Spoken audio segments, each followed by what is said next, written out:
And I can remember, I had a recollection back, being really sad as a kid and not knowing why. And my mom, well, Gary, what's wrong? What's happening? Very lovingly, very kind. But the kinds of questions she was asking was like, well, what's wrong and what happened? And something must have happened. And I didn't know of anything that happened and I couldn't relate it to anything. I just felt sad and I didn't know why. But she was asking me these questions and I felt obligated to give her an answer. Like I should know why I'm sad, but I don't. And I should know, but I don't. And now I felt uncomfortable and I should be able to answer, but I can't. And so now I felt worse with these kind of like, ah, not knowing on top of my sadness. And part of my brain said, well, that's uncomfortable.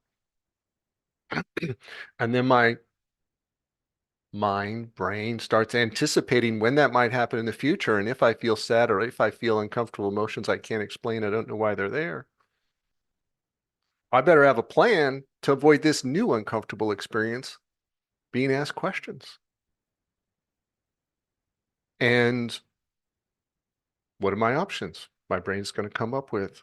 It's going to anticipate that. It's going to propose solutions. Well, don't show people you're sad. Don't show, uh, don't share it with them. Hide it from them. Pretend you're not sad. Because this is the way I can avoid these uncomfortable questions from mom.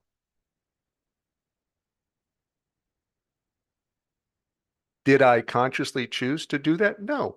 My brain has figured out some uncomfortable thing like touching a hot stove. That's going to feel bad.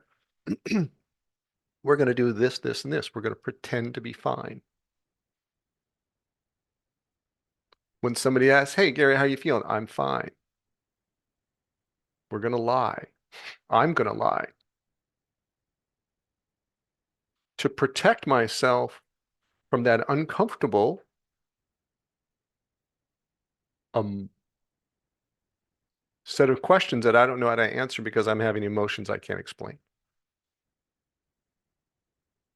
And now I'm lying. I'm hiding my emotions. I'm repressing. I'm pretending.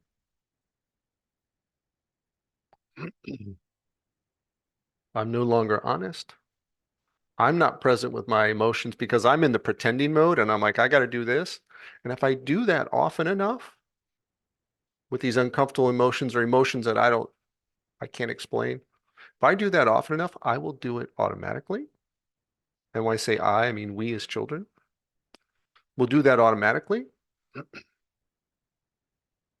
until I've got them so covered up, I don't even know that I have a sadness underneath. I'm fine. Everything's good. How are you?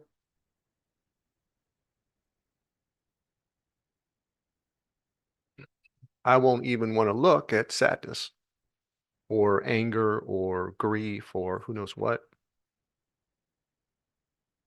And I'm pretending. And we could say that probably by the time we're, well, after a few years of that, we're pretty much masters at it. We might go through a rebellion at teenage years. We got emotions that are coming out now so strong. They will want to rebel and fight and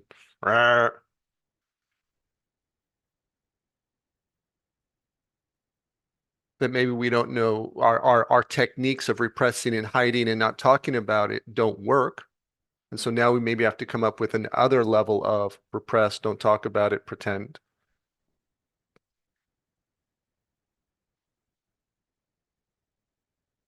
So we're not honest with our emotions.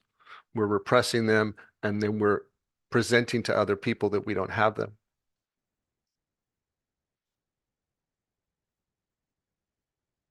And this is when we're masters of being inauthentic and we're so good at it,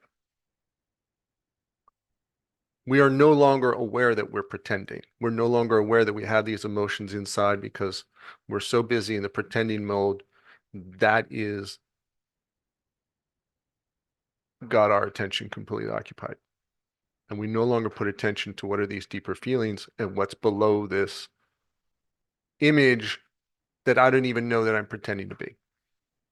Like an actor who's gone so deeply into a role that they lost track of, being their regular self. And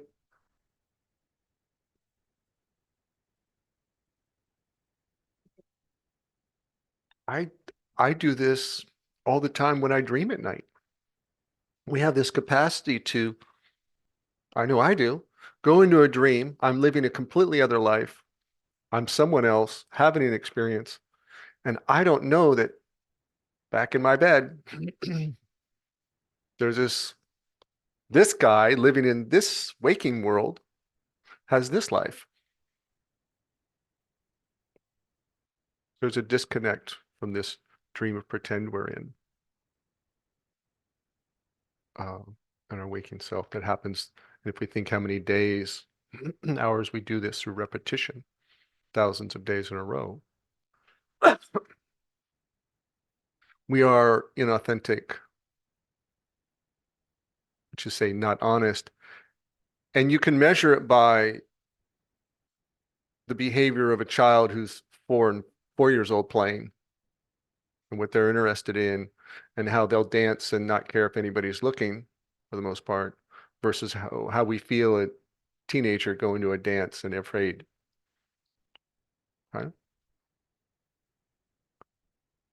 How we look, what other people think is a lot of our concern and being serious and being good and not showing emotions outside what is an acceptable range. And for men, anger was okay.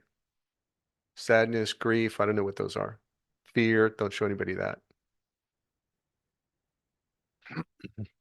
Insecurity, no way. Don't let anybody see that.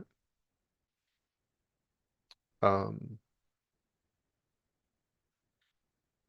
so at that point, we don't know that we're being inauthentic. We don't know that we're dishonest. We have all those emotions in our subconscious. We don't talk about them. We don't acknowledge them. We don't share about them. We're in a habit and routine of not talking about our emotions that are uncomfortable.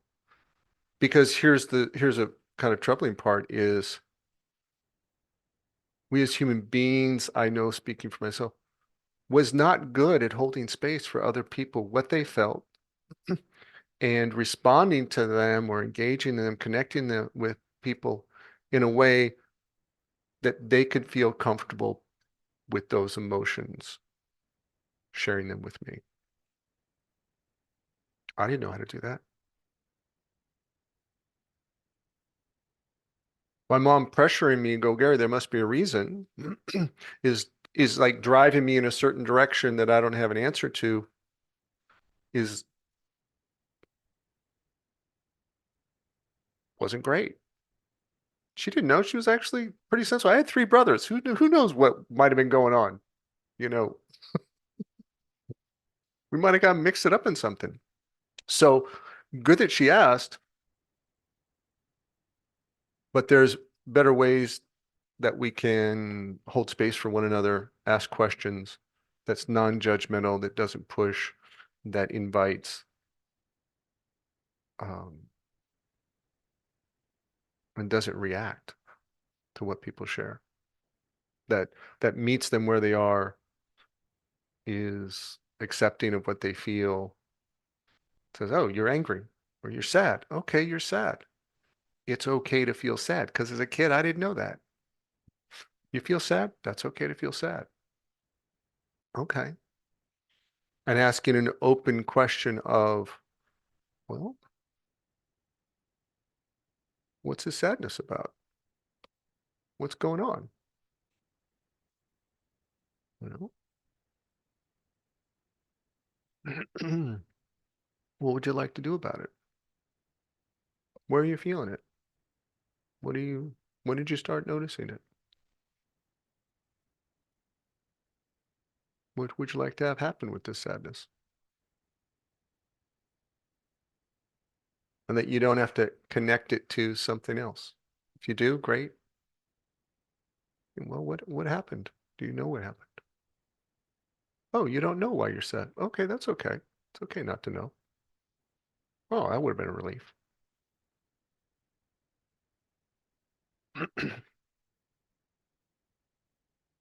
So those are skills we kind of I didn't get. I think a lot of people didn't get. Reading actually it's on my reading list now. There's a book, uh, new book out, David Brooks, How to Get to Know a Person. So, and I think he talks about a lot of this that's lost in society and how to connect with people. Um, that I see as kind of epidemic, which is a big part of like how to ask open questions, how to listen, how to not have a reaction, and you just hold space and let them share some more. That will help with being honest. And that honesty is a sign of authenticity because we're not pretending, we're not hiding.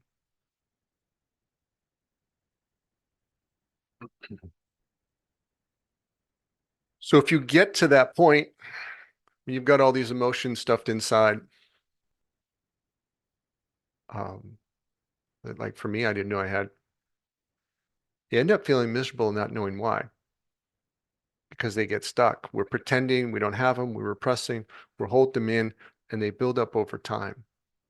And for some people, they build up, maybe it's anger, and they explode, and then they go, okay, I got myself back together, and they X number of days later, they do it again. So you do cycles. You might do cycles of sadness or grief because you haven't processed it fully.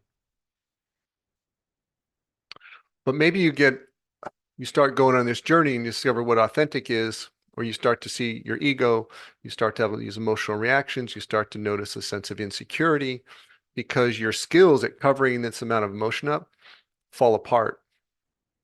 Or you have something in your life where you're like, this is my ability to cover this up and repress and act like I'm fine and pretend like I'm fine. My skill at doing that is now failing, and these emotions underneath are now coming out. And that might happen because you have a life challenge, you have an illness, you have a relationship breakup. Um, you get together, you fall in love with somebody. It's like now it's all those emotions you don't have to manage. Um, Death in the family, loss of a job, some kind of stress, change that your outside world is now giving you more than you can manage and repress emotionally from the skills you developed at doing that. And you either go learn new techniques to get it under control, like I did in my 20s, or you then go, what the heck is underneath here? What is coming out when your pretend management skills no longer work? And you go, I need to do something different with these emotions than cover them up and pretend and try and like work harder and be fine. And so now you're on an emotional journey and you start to be more honest with yourself. And you start to look inward and you start to go, what am I feeling and what do I do about this that's sitting here? And if you're sitting with those emotions, those are usually combined with some stories, narratives, thoughts. Okay. Anger will come with justifications of who you're angry about or what you're angry about. It might be a driver, but it might be something that happened to you when you were 8. Right?